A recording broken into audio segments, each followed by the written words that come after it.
Well, folks, thank you for sticking with us today. And in our final segment, we want to celebrate a monumental win for parents, families, students, educators, and America. And a crushing blow to the radical left's goal to create more transgender kids and tear families apart from each other, the Supreme Court just blocked a California law that actually prevented public schools from notifying parents if their children requested to change their gender identity, their pronouns, or even their gender expression in the classroom. California Governor Gavin Newsom signed this bogus law in 2024, but shortly thereafter, a legal showdown ensued when two sets of parents sued the state.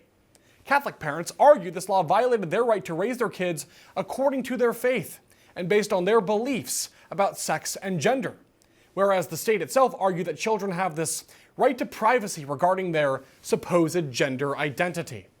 Now, unsurprisingly, the Supreme Court's majority agreed with the parents, issuing the most significant parental rights decision in a generation. So now educators can't be forced to lie to parents, and schools can't secretly facilitate gender transitions behind the backs of parents. And I say thank goodness. Now the fight is far from over, but it is a big step in the right direction.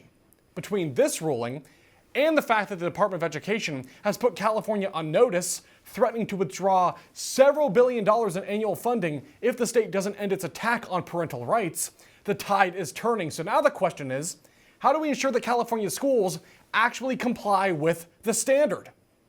Now, here with his thoughts all about it is Alvin Louis, president of Courage is a Habit. Alvin, thank you for being here. It's so good to see you again, Riley. How you doing? It's been a long time, my friend, but as soon as I saw this story break, I thought, I know the perfect guy to talk about it. He's written a book about it. He's an expert in this subject, and I'm sure he's excited. I am. When I see these kind of wins, obviously, my first thought is like everybody else. I'm super excited to see how the tide's turning. And then I see the victory laps. People, we've won, that's it. And my heart sinks because I know that these transgender cultists, these child mutilation advocates, these school counselors who are the biggest foot soldiers of the transgender cult, they don't care about the Supreme Court ruling. They won't even care when the Supreme Court actually makes it a final ruling as a law of the land. They are trained to keep transgender secrets from parents. They believe that the parents are unsafe and abusive. They believe that they know better. And they will continue pushing this transgender ideology. And the reason why that is not only because they're trained as missionaries to do so, and they're lunatics, but I want to remind everybody that any law, whether it's a law of the land or a law in your state, laws are not proactive. Laws are not proactive, they're reactive. So we have laws in the books to not commit murder. It doesn't stop anybody from committing murder. What it does is that it punishes the people who commit murder.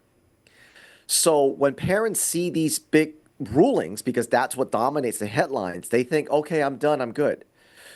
Schools in California and schools in the other 49 states, the transgender cultists, the school counselors who push this, they're not going to say, well, guys, we gave it the old college try. We gave it a good run.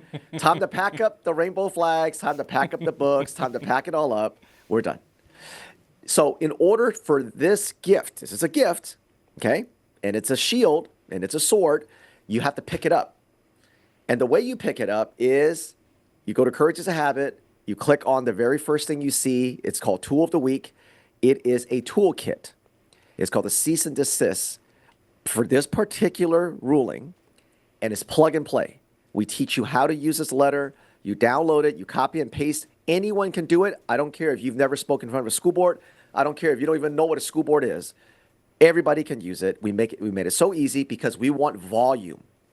The schools are so emboldened to even do this, Riley, that the Supreme Court even had to listen to this because over the last 20 years, especially the last 10, parents have just not been involved, not enough. And so what happens is they're emboldened, they're arrogant, they're smug because they don't receive enough pushback. And the schools that we see that receive pushback, they fall apart. They can handle 4 or 5 parents. They can't handle 200 parents. They can't handle 500 parents.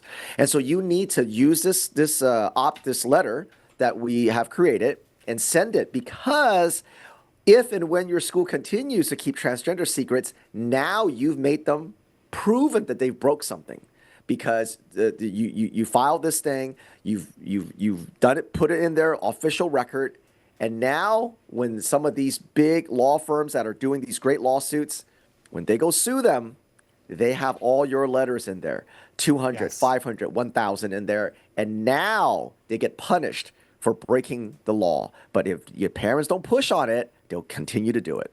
Well said. And by the way, on a quick side note, one of those firms, the Thomas More Society, they do so much incredible work. So Yes, please, folks, yes. I know that's a Yes. different thing, but please go check them out, support them. They are 100%. warriors for American values and the Constitution, and for morality and decency in America. But to your point, Alvin, as well, it's parents and it's also educators. There are a lot of Yes. really amazing educators, Yes. counselors, teachers, faculty who want to say something, and in California, they've been discouraged from doing it, prevented from speaking up, from speaking their conscience and their mind, and they've been forced to go along with the scheme. So I think it's a huge victory for parents, but I hope there are teachers out there who now feel emboldened themselves to blow the whistle, so to speak, and make sure that the parents know exactly what's going on with their children in school. And for a lot of the teachers and counselors, I get it. My heart goes out to you. You live in a very, very left-wing, radical, Yes. communist environment. Yes. So my heart goes out to you guys more than even the parents, because the teachers and school counselors, they have to work with these people. And it's their livelihood and those things. And so this is why we get a lot of good whistleblowers. If you honestly can't speak out yet, send it over to Courage is a Habit. Go find us on our socials at Courage Habit, or send it to our email, team@courageisahabit.org, and we will help you expose it. Or we will find someone to help you expose it if it's not something that we feel like we can do. So there's a lot of different avenues today that you can get your voice out. But obviously, as a teacher and school counselor, nothing beats you standing up. And this goes back to the parents. If you as a parent speak up, it makes it so much easier for the teachers and school counselors to speak up. But if there's only like 3 parents speaking up, it's going to be hard for the teachers and school counselors. So you as a parent, if you want to get to the teachers and school counselors, the good ones, the ones that are good ones, if you want them to speak up, you got to give them some air cover. And the best way to give them some air cover is to go on the offensive, be loud. Don't worry about being called homophobe and a racist and you're killing kids and a bigot and all those things. It's meaningless. It's meaningless. It's just emotional blackmail. So don't listen to it. Well said. And, use our toolkit. And that's the best way to help teachers and school counselors to also speak up, because you're giving them some air cover. Alvin, thank you for being here, and thank you for what you're doing for kids, parents, students, families. It's incredible work. I appreciate it. Hey, thank you. Good to see you again. I'll talk to you next time. All right. Well, folks, that is a show for today. We truly hope you enjoyed the broadcast. And remember this, we always want to hear from you. So please email us your feedback and any news stories you'd like us to cover on the show to therealstory@oann.com. And be sure to follow us on social media as well at therealstoryOAN. So until we meet again, God bless you, God bless our troops, and God bless America.